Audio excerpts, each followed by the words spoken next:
Jesus was like 30 years old, he started to gather this team of close followers.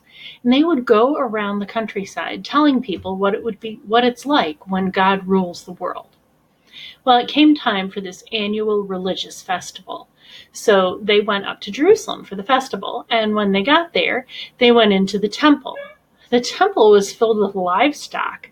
There were like all these cattle and sheep and birds.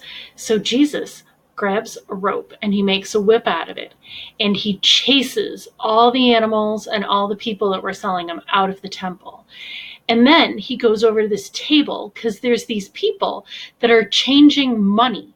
They're taking the everyday currency and they're having to exchange it for temple currency.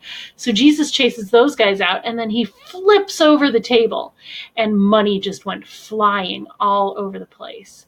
And then Jesus went over to the people that were selling the doves and he said, "Get these things out of here. Do not make my Father's house into a place where you do business."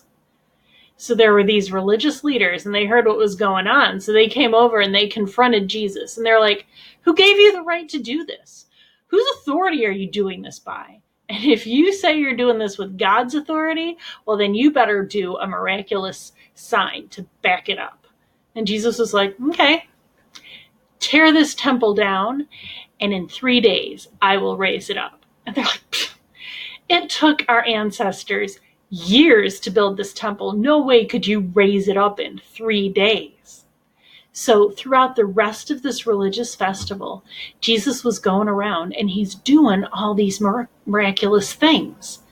And because of this, lots of people started to believe that Jesus was the promised king.